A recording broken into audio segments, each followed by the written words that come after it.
అరుణ గారు, హోం మంత్రిగా ఒక మహిళ ఉన్నారు. కూటమి ప్రభుత్వం ఖచ్చితంగా ప్రక్షాళన చేయాలంటున్నారు. కానీ బహిరంగంగా ఈ వస్తున్న వీడియోలు ఓకే, నాకు నిజంగా వాస్తవంగా ఇది ప్రస్తావించడం ఇష్టం లేదు. కానీ దీనికి ఎక్కడో దగ్గర ఫుల్ స్టాప్ పెట్టాలి. నాడు ఆ గోరంట్ల మాధవ్ గారైనా, నేడు అనంతబాబు అయినా ఎందుకు వీళ్ళ మీద చర్యలు తీసుకోకూడదు? ఎందుకు కఠినంగా ఇలాంటివి రిపీట్ కాకుండా చూడకూడదు?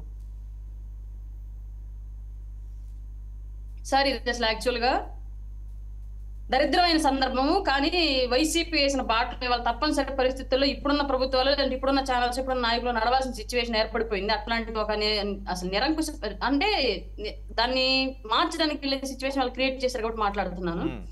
మనం మాట్లాడుకోవాల్సిన అంశాలు సార్ నిజంగా అనంతబాబు, దువ్వాడ శ్రీనివాసు, ఇంకో గోరంట్ల మాధవ్, ఇంకొకళ్ళు వాళ్ళు ఎవరినన్నా మహిళని ఆమె యొక్క సమ్మతం లేకుండా శారీరకంగా ఇబ్బంది పెట్టుంటే, మానసికంగా ఇబ్బంది పెట్టుంటే దాని గురించి మనం ఈ డిబేట్లో చర్చ చేయాలి. దాన్ని నేను ఒప్పుకుంటాను 100%.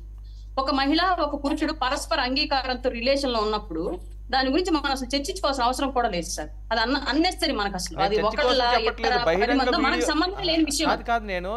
కానీ వాళ్ళు ఎందుకు వచ్చిన చర్చకి అంటే ఇట్లాంటి సంస్కృతిని తీసుకొచ్చి రాజకీయాల్లో పెట్టి అనవసరమైన విషయాల్ని రాజకీయాల్లోకి తీసుకొచ్చి అవే ప్రధానమైన అంశాలుగా గత వైసీపీ రాష్ట్రంలో ప్రొజెక్ట్ చేసింది. కాబట్టి ప్రజలకు కానివ్వండి, మిగతా వ్యవస్థలకు కానివ్వండి, ఇవాళ వాళ్ళ బ్రతుకుని కూడా ప్రజలు లేదంటే మీడియా సంస్థలో ఇంకొకళ్ళు తీసుకొచ్చి వాళ్ళ బజార్లో పెడుతున్నారు.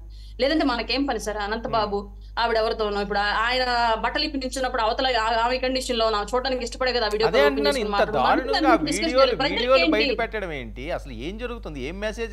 ప్రజలకి ఏంటి అసలు దీని వల్ల ప్రజలకు ఉపయోగం ఏంటి? సొసైటీలో ఇప్పుడు వైసీపీ నాయకులు ఇంకో పార్టీ నాయకులు తప్ప మనం ఇంకెక్కడ రిలేషన్స్ చూడలేదా? దాని గురించి వాళ్ళు మనం ప్రస్తావించుకోవాల్సిన అవసరం మనకుందా? దానివల్ల ప్రజలకి ఏమైనా ఉందా అసలు ఉపయోగం? రాష్ట్రంలో ఆడపడ్ల మీద అత్యాచారాలు జరిగితే గతంలో దానికి సంబంధించి ఒక పోలీస్ స్టేషన్ కి వెళ్తే కాంప్రమైజ్ చేసి పంపించిన సందర్భాలు ఉన్నాయి, బాధితుల్ని బెదిరించి పంపించిన సందర్భాలు ఉన్నాయి. వాటి నుంచి డిస్కషన్ పెడితే ఉపయోగం ఉంది. ఎందుకంటే అక్కడ మహిళకి ఇష్టం లేదు, అవతల వ్యక్తులు బలవంతం చేశారు. అట్లాంటి సందర్భాల్లో మనం మాట్లాడుకోవాల్సిన అవసరం ఉంది. కానీ మహిళ యొక్క స్వేచ్ఛ స్వాతంత్రాన్ని వాడెవడో లాగేసుకుంటాడని చెప్పి దాని గురించి మనం డిస్కషన్ పెట్టుకోవాల్సిన విషయం ఉంది. కానీ ఇతర పరస్పర అంగీకారం రిలేషన్ గురించి మనం ఎందుకు మాట్లాడాలి?